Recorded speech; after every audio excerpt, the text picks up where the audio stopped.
I'm thinking, OK, at least it looks good.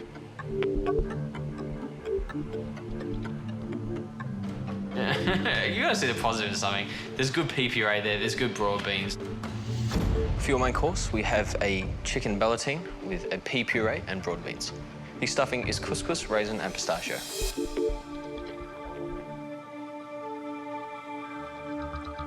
They had a time limit, didn't they, to cook? Yep. Whoa, wait.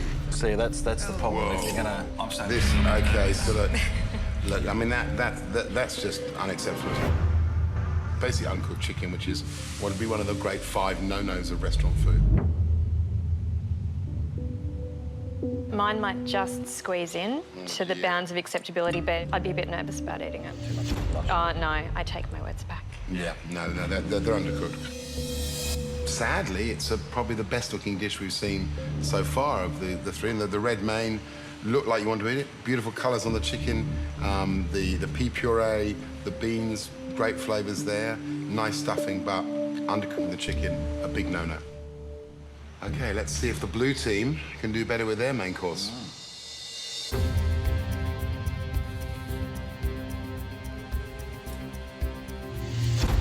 We have chicken 2 ways. It's oven-roasted portions of chicken. There's a boudin blanc of chicken and ricotta-filled tortellini with a roast hazelnut vinaigrette.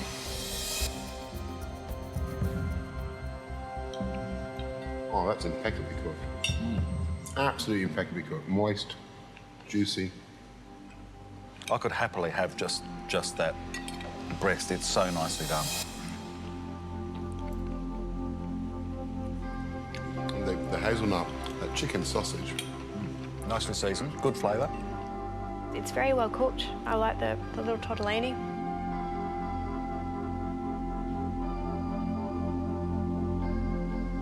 If I'm sitting down in a restaurant and I have that dish, I'll be actually quite happy with that. The mood in the blue team's fantastic. I think we know that we stretched ourselves because we didn't have a lot of ingredients. So we've actually stepped outside the box, and I hope the critics can see that. I'm quite positive about this dessert. Beautiful tart, nice balsamic glaze and blueberries, so good flavour combinations, and I'm hoping it'll do well. For your dessert course, we have a mixed berry tart with a balsamic reduction.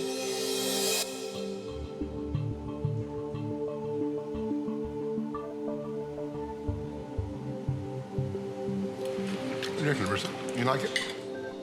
And this reminds me of Nana's tea party. It's clearly pre-made fruit with a frozen pastry base and some commercial ice cream. The idea is not bad, what they've done. I just sort of think it's a bit too gruely in its, the filling. You know, whereas I think if they hadn't tried to serve it like it was a fresh tart, you know, had they baked it, I'd be going, wacko, how brilliant is this? They've got some huge advantages here in terms of the ingredients they had to play with. Yeah. So it'll be very interesting to see if the blue team can actually put up a better dessert. I thought our dessert was pretty good. And I heard reports that Kate's dessert wasn't that good, so I didn't think Kate's dish was on the radar. The dessert looks clumsy. The presentation's definitely not as good as it is on the other 2 dishes we've plated up. I know that the quenelles haven't set. They've run all over the tart. It is a chocolate and nut ganache tart with passionfruit syllabub.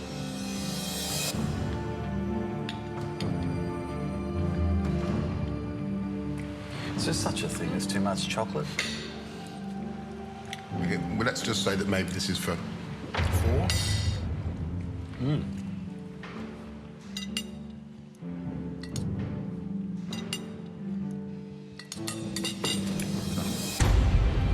So we have to stop scoring at 10. We can't go higher? My God. It's a guilty pleasure on a plate. Fabulous. It's not a hard dish to make, but it's a huge impact dish when you put it on the table. Mango and passionfruit cream does have some good acidity there, and it does manage to balance that very, very rich chocolate ganache. Do you like it? I love it. Say a lot. You know, if a restaurant critic is quiet because they're busy eating, I think that's probably a pretty good thing. I love the base. Gee, haven't they done well? I think the blue team's done splendidly. It's a marvellous little creation with everything that was at their disposal. Guys, thank you so much for coming in. Thanks, Matt. It's been a great experience. Tomorrow, I'll reveal our decision to use both the teams. Be interesting to see what they say. Oh my, won't it? Waking up to thunderstorms this morning, it's quite appropriate for the dramatic and harrowing day that's going to unfold. One of us is going to be going home today, and we're all very aware of that. I didn't sleep very well. It was going over and over my mind, things that judges might say, especially about my performance. The red team is particularly nervous this morning as we served uncooked chicken, and we all know it. I have woken up this morning and oh my God, I'm really, really scared. I've never been down that road before in the losing team. We all agree, red and blue team, that it's going to be a hard one to pick. If the red team lose and we're in the elimination process again, I'll be the only one who's been through all three. So, yeah, I mean, I'm just trying not to think about it. I'm not ready to go home yet. I don't want to go through another elimination. There are people on the blue team who haven't had a win yet. They need a win to lift their spirit.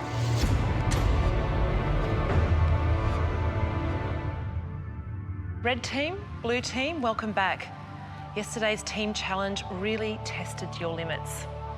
Each team had 1 hour to prepare a 3-course meal for 3 of the best food critics in the country.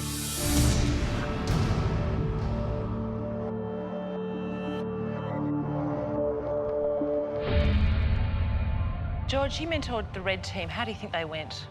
Honestly, I think they did a brilliant job. Under the circumstances, they shopped really well. Can you get some capsicum? Yeah. Peppercorns in vinegar. Sorry, that looks all right. But in terms of the dishes, the chicken was a bit of a letdown, I think. Basically uncooked chicken, which is what would be one of the great 5 no-nos of restaurant food. Chris, how did you think the team went? I could have improved on timing. I presumed it was going to be restaurant service, you know, entree, main, then dessert. So that's what screwed me up on the timing of the chicken. Probably could have been more vocal, though. But overall, I think everybody worked well. Gary, you joined the blue team for the day. How do you think they performed? The shopping was a bloody disaster as far as I was concerned. You got some odd ingredients here. Cottage cheese with sun-dried tomato, garlic butter. This is just rubbish. One of the things that you'd agreed on as a team when you left was that you were going to shop for basics, you were going to buy things that you could do something with. So, to you, Kate, how do you think you performed as the team captain? We put in our best effort yesterday and we're fairly confident at this point. If I could do the shopping again, yes, there's a few things I wouldn't have picked up. Blue team, red team, the pressure is really on.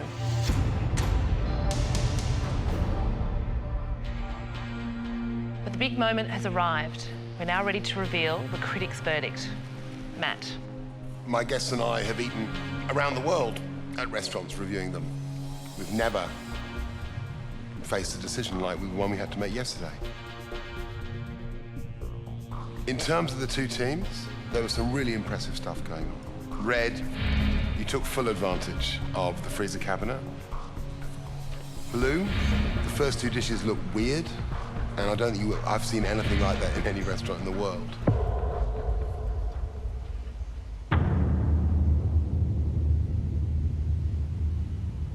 In this envelope, I have the result. 10 seconds of your life is the time between Matt Preston reading what's on that envelope and announcing it to the group. The winning team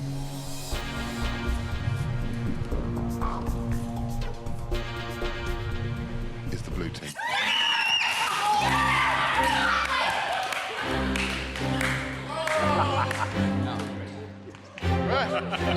I was absolutely ecstatic. It's a fantastic, fantastic feeling.